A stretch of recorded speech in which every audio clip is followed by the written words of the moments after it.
Bom dia, pessoal. Estamos dando início à nossa aula de máquinas de fluxo hoje, na qual nós vamos falar sobre a seção 3.1, as questões dela. Mas eu vou dar mais alguns minutinhos, esperando que mais gente entre, daí nós vamos começar a corrigir as questões.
Bom, pessoal, bom dia de novo. Vamos, então, ver as questões da nossa seção 3.1. Eu vou colocar ela na frente aqui agora.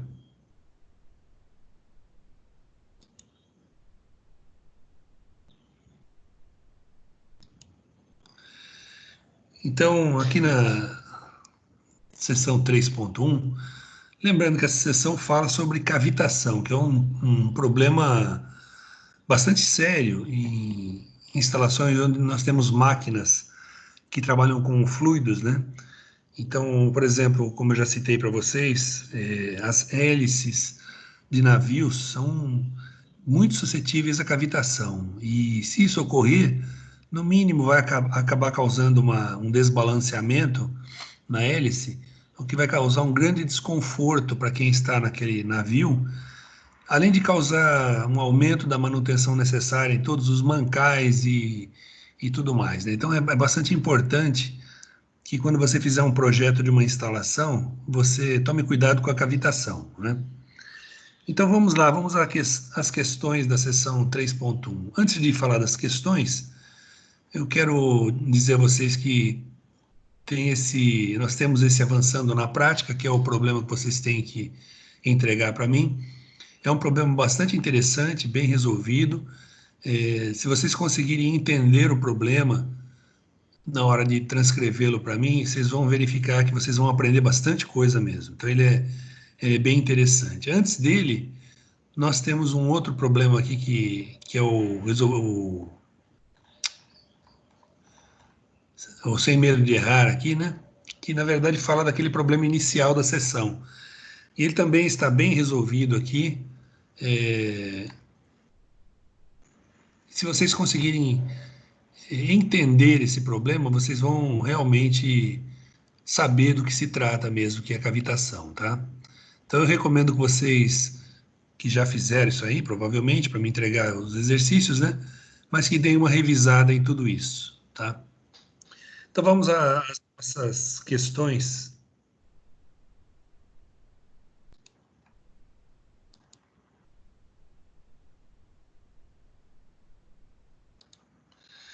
Então agora continuando, vamos às nossas questões aqui do Faça Valer a Pena, né? Que começam aqui na página 133 do nosso livro.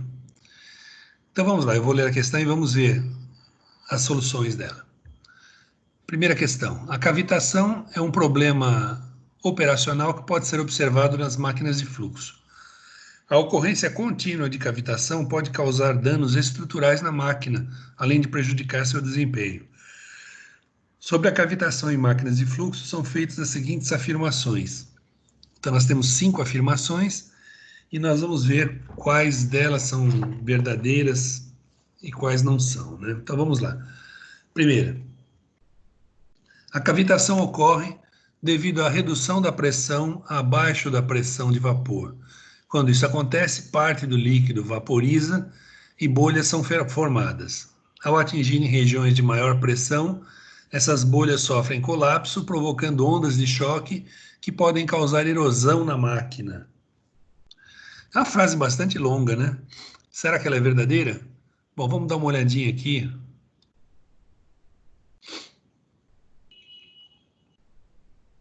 Olha aqui, nós temos uma frase aqui, ó. O fenômeno da cavitação em máquinas de fluxo, seja em bombas ou turbinas, está diretamente relacionado com a pressão de saturação ou pressão de vapor. Devido à própria natureza do escoamento ou em função da interação entre as pás e o fluido, a pressão absoluta pode diminuir localmente em pontos específicos da máquina. Se a pressão absoluta for menor que a pressão de saturação, o fluido irá evaporar e formar pequenas bolhas de vapor, conforme nós podemos ver nesse gráfico aqui, né? Aqui nós temos a água, né? Devido à força de arrasto, essas bolhas de vapor são carregadas pelo líquido e escoam até regiões de maior pressão, sendo que no momento em que a pressão absoluta excede a pressão de saturação, o equilíbrio entre as fases é alterado e o vapor condensa instantaneamente, causando o colapso das bolhas.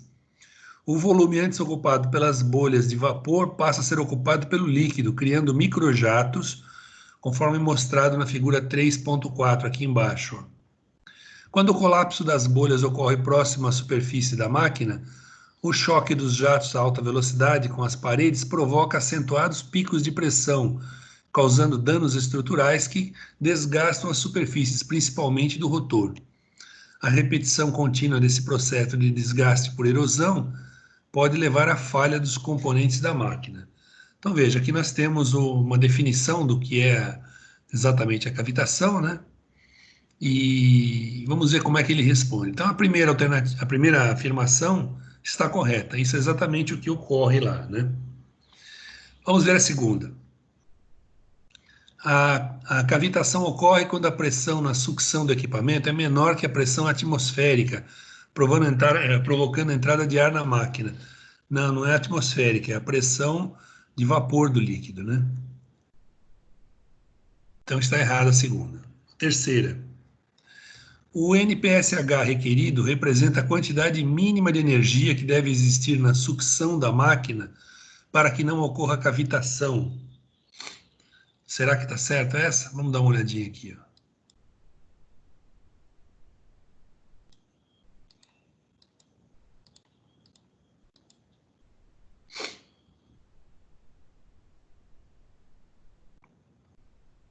Aqui, ó. Temos a frase exatamente aqui, ó. O NPSH requerido, né, o R, ele é de requerido, expressa o valor mínimo de disponibilidade de energia na sucção da bomba para que não ocorra cavitação. Então, para que não haja cavitação, é preciso nós respeitarmos isso. Olha, o NPSH disponível tem que ser maior do que o NPSH requerido, tá certo? Ele pode ser igual também, mas aí é um risco muito grande, né? Então, ó, veja que é maior ou igual, está escrito aqui, né? Então é admissível, né? Então eles dizem aqui, ó, por segurança, é utilizada uma margem de no mínimo 10 a 15%, tá? E não inferior a meio metro. Ou seja, o NPSH disponível deve ser pelo menos 10% maior do que o NPSH requerido. Embora matematicamente isso aqui resolva, né? Bom, voltando lá então. Sim, a terceira afirmação está correta. Vamos ver a quarta agora.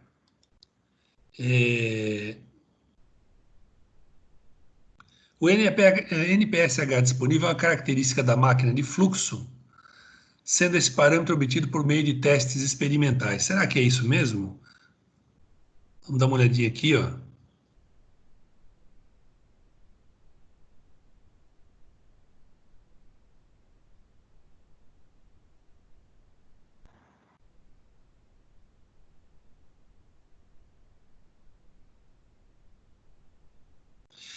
Veja aqui, ó. Nós temos uma equação aqui que dá o NPSH disponível, né? Então tem os fatores aqui. E aí ele diz aqui, olha, o NPSH disponível é um parâmetro característico da instalação e independente da bomba utilizada, porque ele não depende da bomba, ele só está levando em conta os parâmetros em que você vai colocar a sua instalação, altura, pressão, velocidade e tudo mais. Não tem nada a ver com a bomba, tá certo? Então, voltando para lá. Então, a quarta afirmação está errada. Vamos ver a quinta. Para que não ocorra cavitação, o NPSH disponível na descarga de uma bomba deve ser maior que o NPSH requerido pelo equipamento. Veja, na verdade não é na descarga, tá? É na sucção. Vamos conferir isso aqui, ó. Acho que está aqui, se não me engano. Aqui, ó. O NPSH requerido expressa o mínimo de valor de disponibilidade de energia na sucção da bomba, na sucção, para que não ocorra a cavitação, tá bem? Então, se nós voltarmos lá, a quinta também está errada. Então, nós temos a primeira e a terceira como válidas. Então, a alternativa correta seria essa C aqui, tá bem? Carlos, você entendeu isso? Quer perguntar alguma coisa? Tá tudo bem? Bom dia, antes de mais nada, né? Bom dia, professor. Entendi. Beleza? Agora, a Diga. quarta não estaria certo, não? Não entendi o que você Não. disse. Fale de novo, por favor, Carlos. Não. Pera aí que eu fico com a dúvida aqui. Pode perguntar. É porque, deixa eu lembrar o que eu marquei aqui.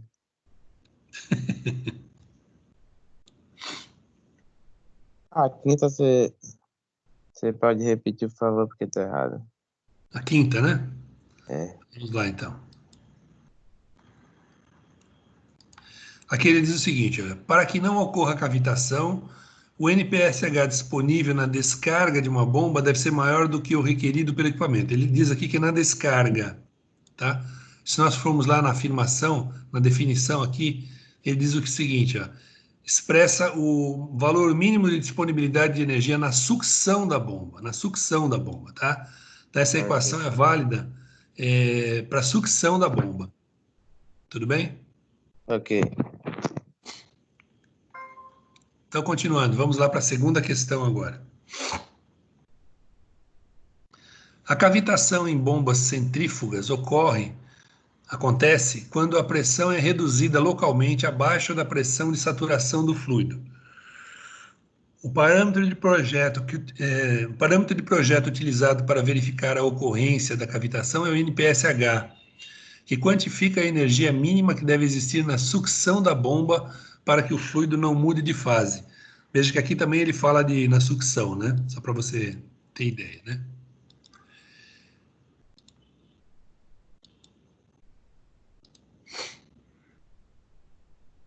Quando o NPSH disponível em uma instalação com bomba afogada é insuficiente para evitar a cavitação, esse parâmetro pode ser aumentado como, né?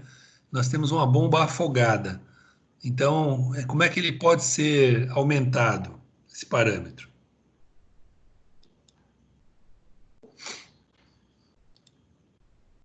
Então, ele dá várias opções aqui, né? Antes de nós vermos as opções aqui, vamos dar uma olhadinha no que afirma aqui, né?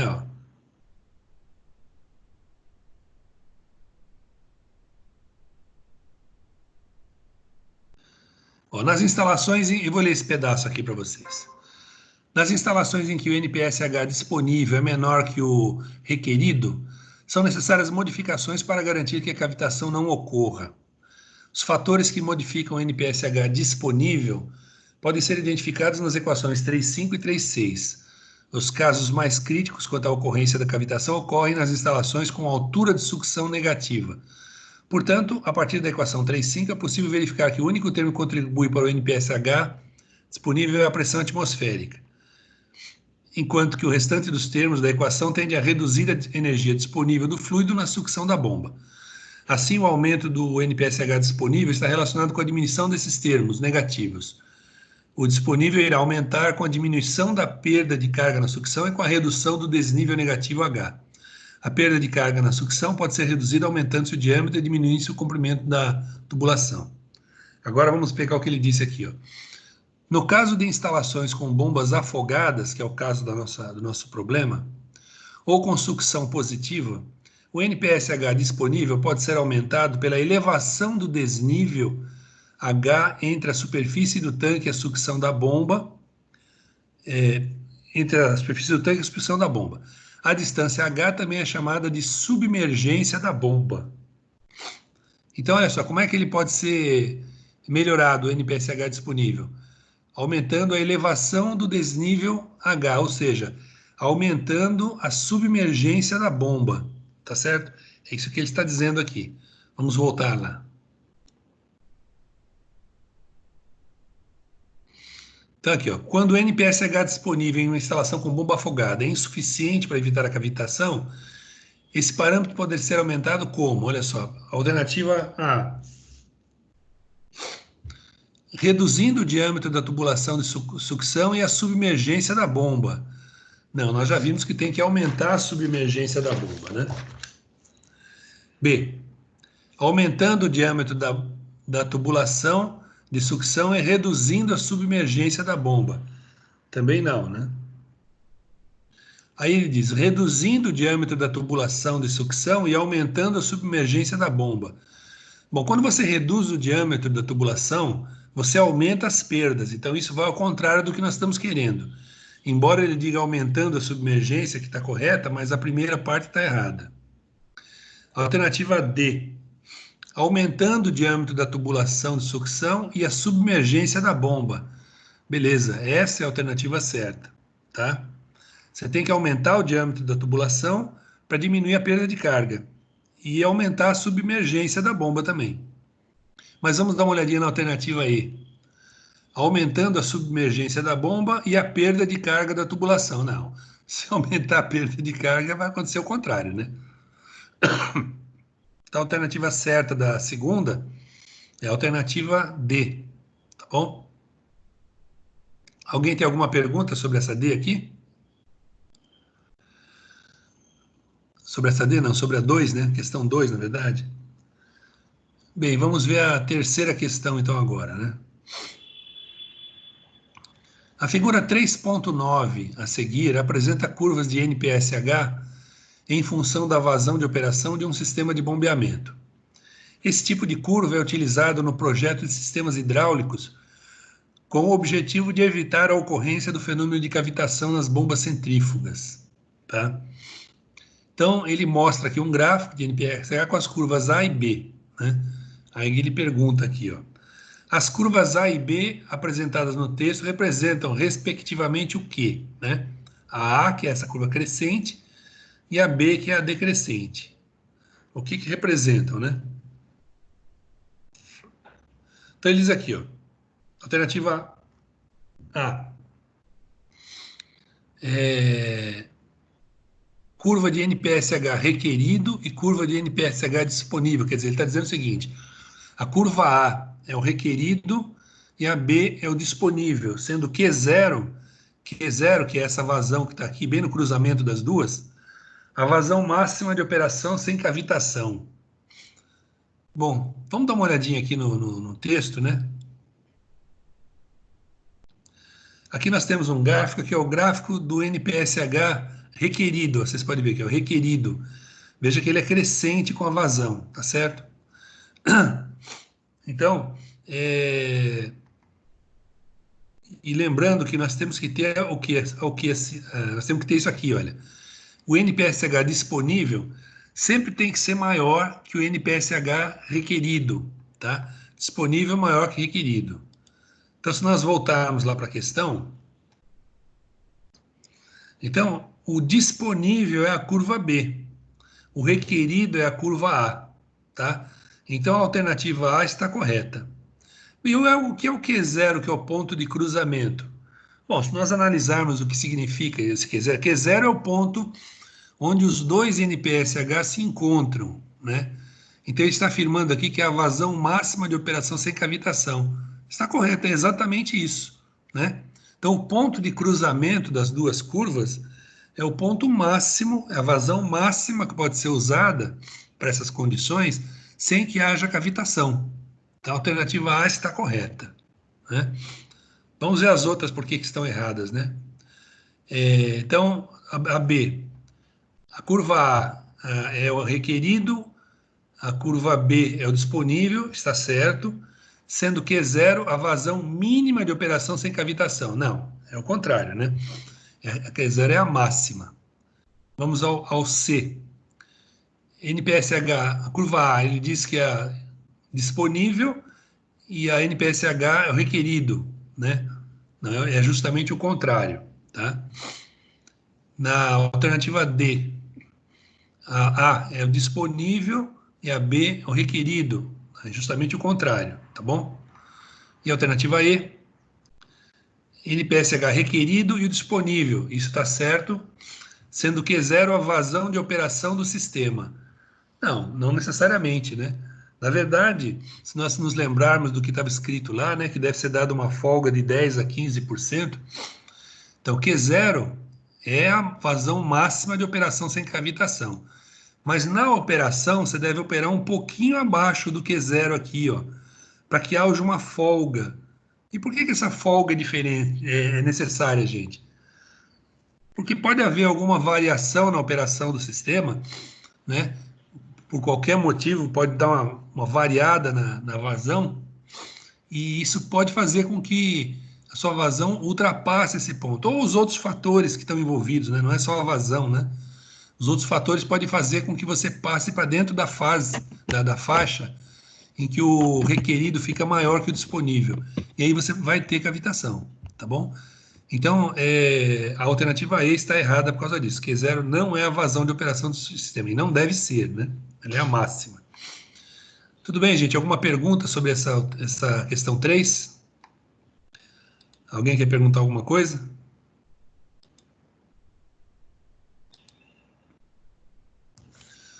Bom, quero perguntar para vocês como é que está o andamento do trabalho de vocês, né?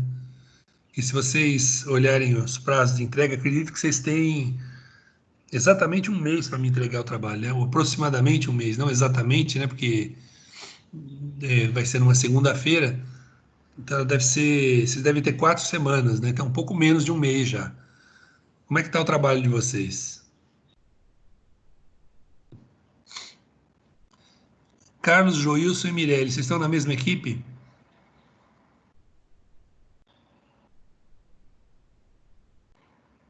Alguém está acordado aí? Ou todo mundo dormiu?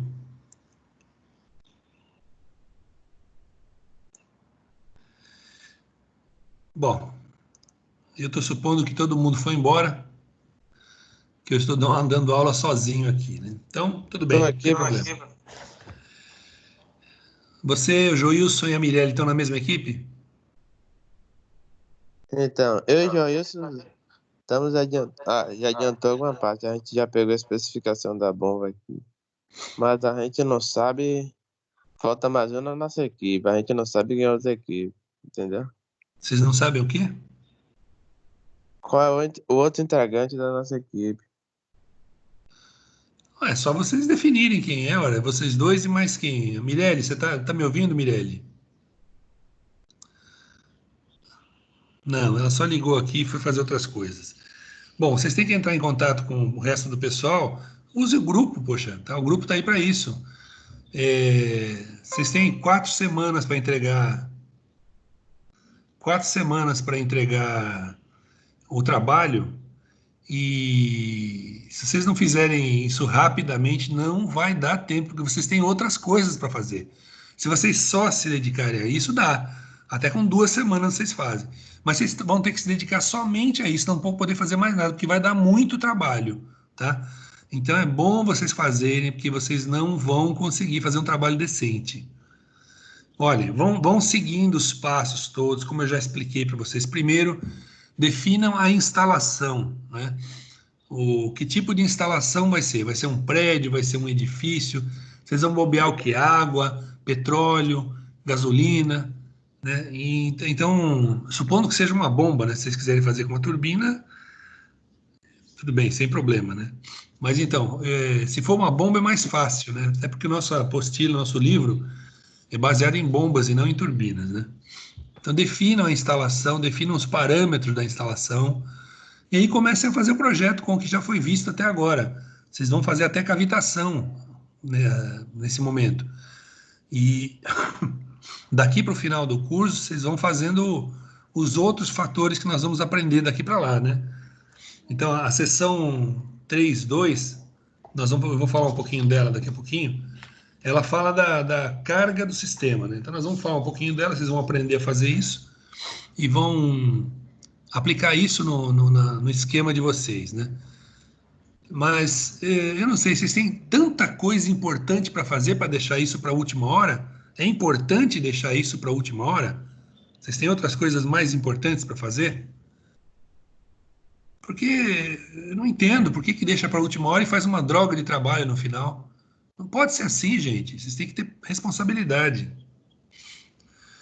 Bom, isso aí é com vocês. Eu vou só julgar o que vocês fizerem, né? Eu fico chateado com essa situação, mas quem vai assumir as consequências disso são vocês, não sou eu, né? Então, tudo bem. Mirelle, você respondeu aqui que não está na equipe deles.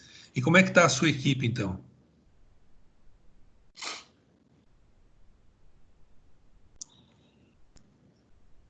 Outra coisa, Mirelle, eu gostaria que você respondesse, falasse pelo grupo e não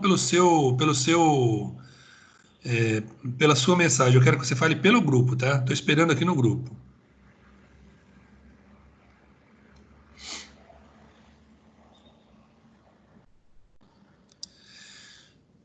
O Ronaldo está na equipe de algum de vocês?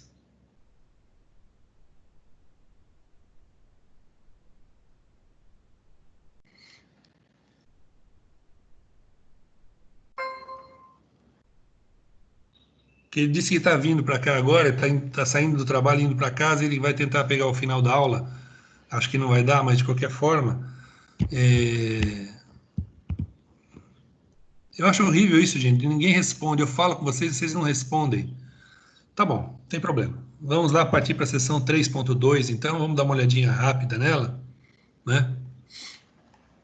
Eu tô ouvindo, professor. Então, como eu falei, ele não tá no grupo da gente. Por Ele não enquanto, está. não. Não sei se Certo. ele tá no outro.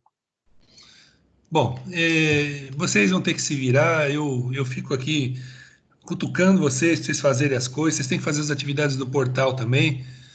eu passo por chato, né? Eu estou dizendo o que vocês devem fazer para vocês aprenderem. Parece que a maioria de vocês não está nem aí, só querem tirar uma notinha mínima para conseguir passar na disciplina, como se isso fosse transformá-los em bons engenheiros, né? Sabe, vocês têm que aproveitar para estudar agora, porque se você tiver que estudar depois que estiver formado num trabalho e você não souber fazer um cálculo, por exemplo, de uma bomba, vocês vão se lascar, vocês podem perder o emprego por causa disso. Agora, ninguém encara dessa forma. Então, eu quero meu diploma, então eu vou conseguir. Passa com 5 em tudo, legal, passou com mínimo, foi aprovado na disciplina, mas não sabe nada, né? Mas não tem problema, eu vou conseguir o meu diploma e tal, né? Tá bom, fica a critério de vocês aí, vocês é que sabem. Então, vamos lá. O que é que nós temos aqui na seção 3.2, né? Aqui nós vamos ver as curvas características dos sistemas de bombeamento, né? Então, aqui o autor dá um exemplo aqui, né, de uma estação de bombeamento. Então, ele vai mostrar quais são as curvas características desse sistema de bombeamento, né? Então, tem aquelas equações. Veja que as equações que são usadas aqui são as velhas conhecidas nossas, né? Que nós vimos lá na unidade 2. Então, você vai usar essas equações o tempo todo, né? E veja que uma coisa com a qual você tem que se preocupar sempre são as perdas, né?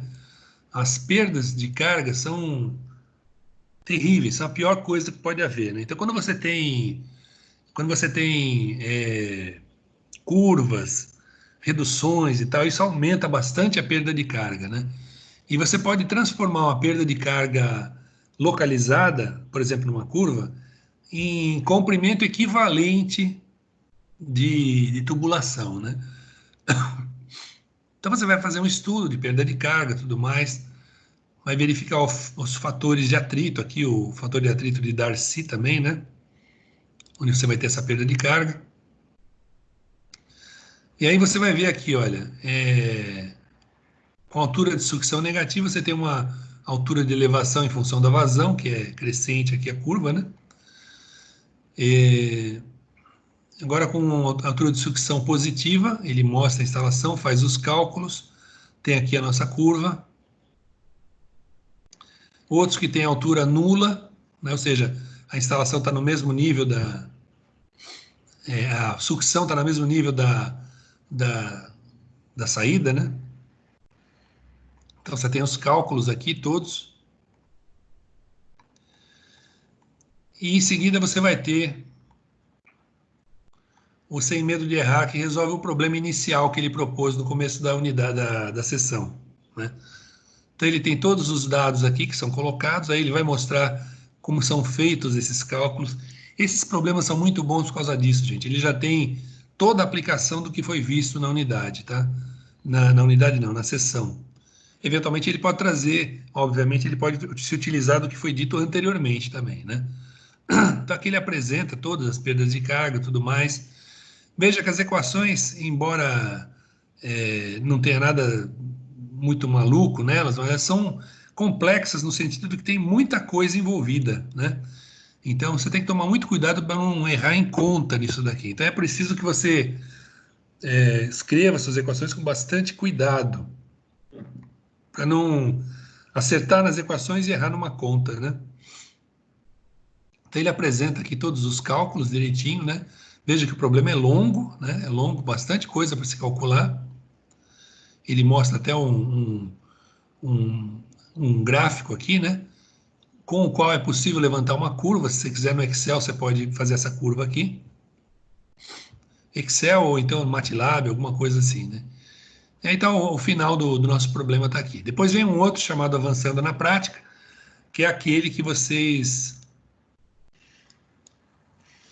vão ter que me entregar, né, para a semana que vem. Então, na semana que vem, vocês vão me entregar o Avançando na Prática e as questões da seção 3.2. Então, aqui ele mostra a situação, apresenta um problema aqui, né? E aqui ele resolve, mostra como é que é a solução disso daqui. E em seguida, vem o Faça Valer a Pena, que são aquelas 3 questões, né? Na primeira questão, ele tem 5 afirmações, e você vai ter que ver quais são as que são verdadeiras e quais são falsas, né? Tem que justificar as que são falsas. Na segunda questão, nós temos uma instalação aqui, com todos os dados,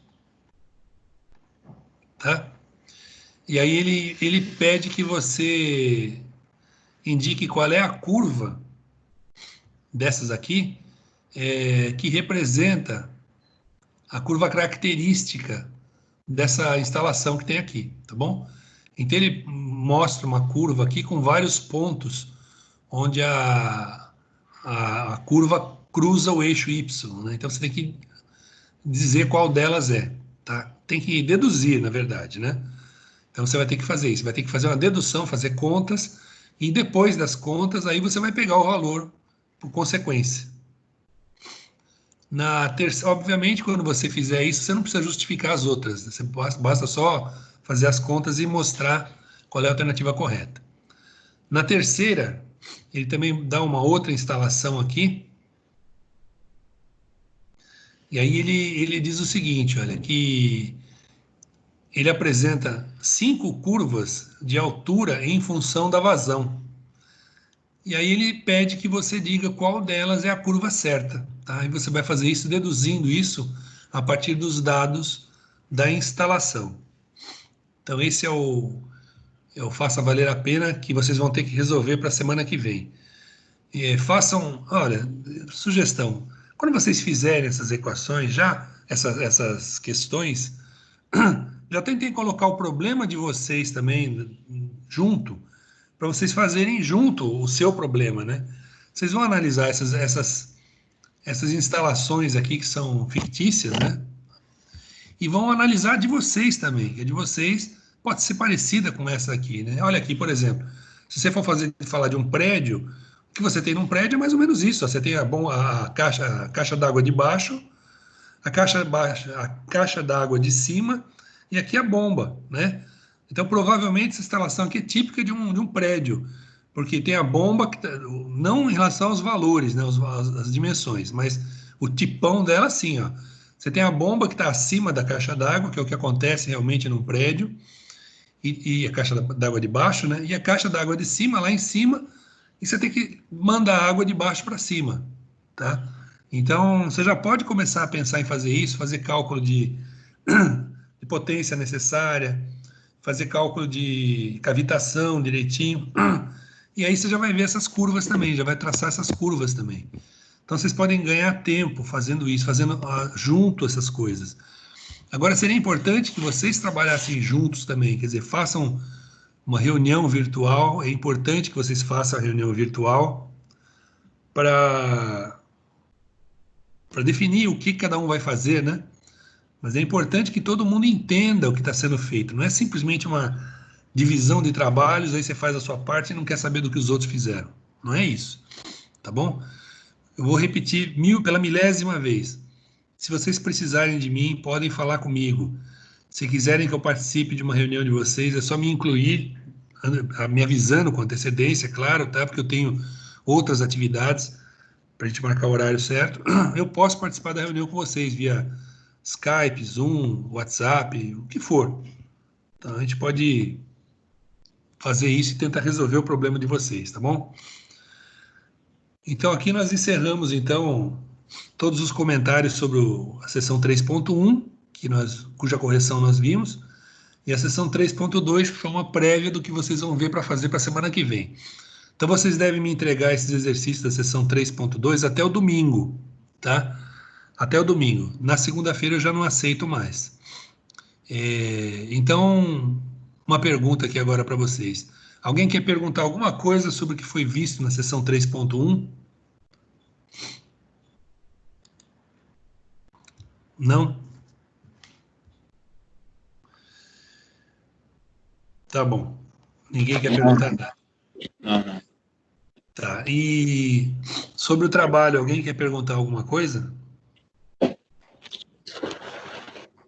Peraí, professor, que eu tenho uma dúvida aqui para tirar com o senhor. Diga. Eu anotei aqui um momentinho.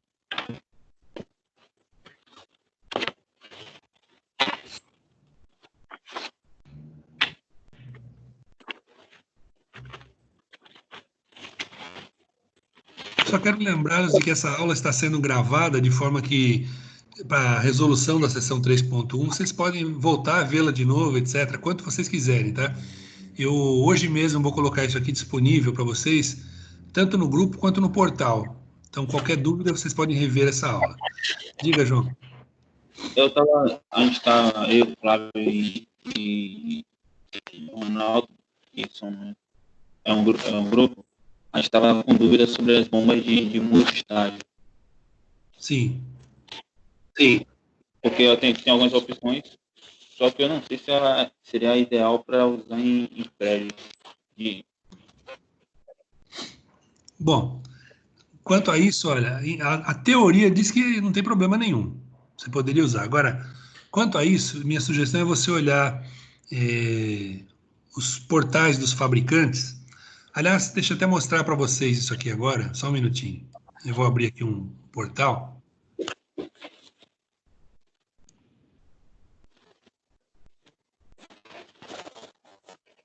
Ó, eu abri meu navegador aqui. Então, existe uma fábrica de bombas chamada KSB, que é a maior do Brasil, né, e é estrangeira. Então, se você vier aqui, ó, KSB Bombas. Então, você vem aqui, ó, vai para o portal da empresa. Vocês devem estar vendo aí, né? Esse aqui é o portal da empresa. Então, você tem todos os dados da empresa aqui, né? Aqui, ó. KSB tem a documentação técnica que você precisa. Selecione bombas e válvulas com o KSB Easy Select. Estão vendo aqui, ó? Então, vocês podem, nesse site aqui, nesse portal deles, fazer a seleção de bombas. Se vocês quiserem, vocês vêm aqui, por exemplo, água, né? Clica aqui em água. Então, bombas para águas, né? Então, eles têm aqui, ó, extração de água, né? Por exemplo. Então, ele vem aqui e mostra quais são as características das bombas e tudo mais, né? Então, vocês podem consultar esse portal e verificar outros fabricantes. Tem outros fabricantes também, né? E a partir dali, você vê qual é o tipo mais adequado para a sua aplicação. Tá certo? Então, você não precisa ficar, poxa, será que dá para usar uma de múltiplo estágio? Ou é melhor duas bombas em paralelo, etc. Você vem aqui no portal da empresa e eles vão te ajudar nisso. Eu não tenho nada contra isso, porque você vai fazer isso na prática quando você estiver trabalhando com instalação. Então, consultem os portais dessas empresas e verifiquem quais são as bombas mais adequadas. Tá bem, João? Entendi. O que mais? Vamos lá.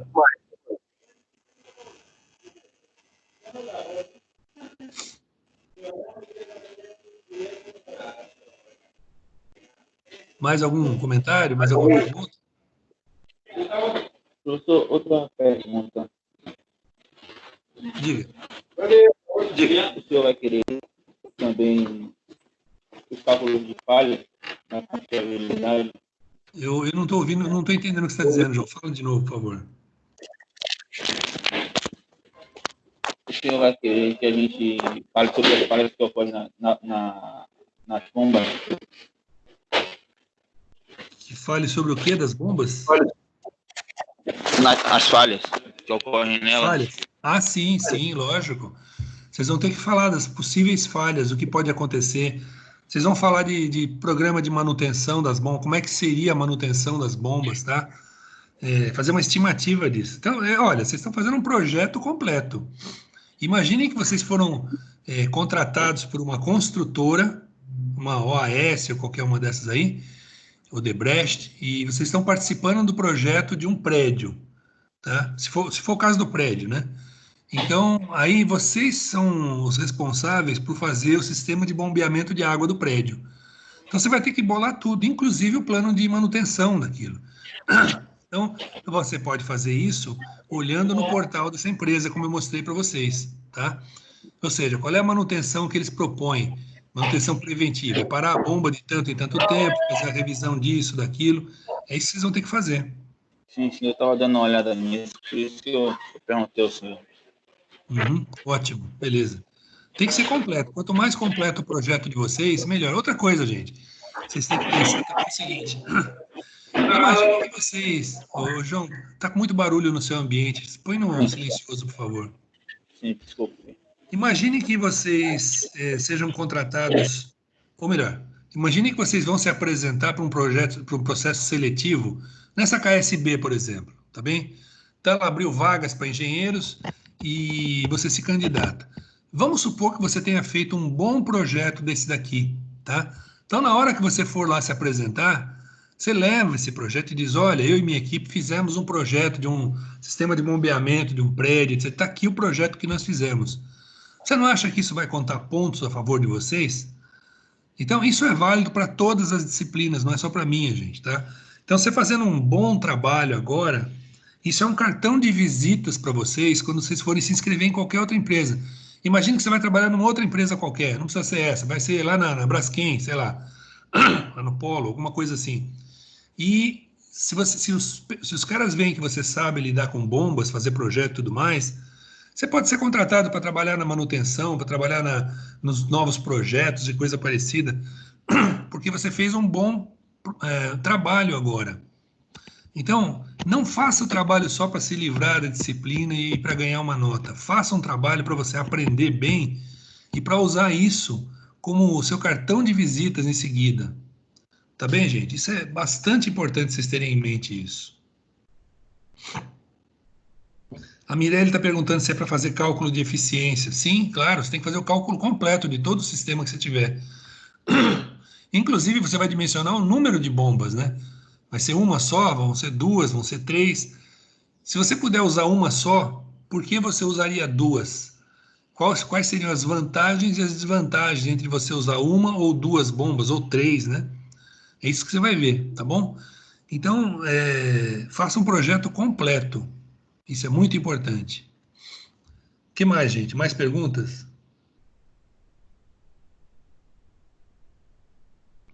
Nada, né?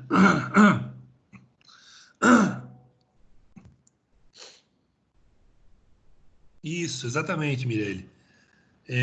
Vantagens e desvantagens de você ter uma bomba só ou ter duas ou três. Rapidamente, qual é a vantagem de ter uma só ao invés de ter três? Provavelmente o custo vai ser bem menor, né? De aquisição, custo de manutenção vai ser bem menor. Qual é a vantagem de você ter duas ou três bombas? É a continuidade do funcionamento do sistema. Óbvio, né? Você tem duas bombas em paralelo, pifou uma, o sistema vai funcionar de forma reduzida, mas vai funcionar. Imagina um prédio com 100 apartamentos, por exemplo, né? Você tem duas bombas lá embaixo bombeando para cima, em paralelo. E pifou uma, você continua. Você avisa o pessoal do prédio, olha, vamos economizar porque nós estamos com uma bomba só, etc. Enquanto isso, você vai fazendo a manutenção daquela. Agora, se você tivesse uma só, entraria em colapso o prédio, né? Bom, eu estou falando demais já, não deveria ter nem falado disso. Mas aí é com vocês. Vocês vão ter que verificar isso, vantagens, desvantagens, custos, tá bom? E vocês vão ter que decidir. Vocês vão dizer, olha, a nossa equipe propõe que nesse prédio seja usada uma instalação tal, com uma bomba ou com três bombas. Vocês é que vão dizer, tá bom? Estimar o custo também, custo de manutenção, etc. Isso é bastante importante. Tudo bem, gente? Tudo bem, gente? Alguma pergunta? Mais nada? Então tá bom, olha só. Estou encerrando a aula agora, então, mas eu vou estar aqui e vou ficar aqui nessa aula disponível até as 9h15. Então, se alguém quiser conversar qualquer coisa comigo, 9h15, olha, até as 15, as 5 para as 9. Então, se alguém quiser alguma coisa, tem mais 5 minutos aí para vocês falarem comigo antes de eu acabar e encerrar a aula, tá bom? Então, fiquem à vontade e obrigado por terem vindo. Um bom dia para vocês.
Bom, então eu estou encerrando a aula agora. Até mais para todo mundo.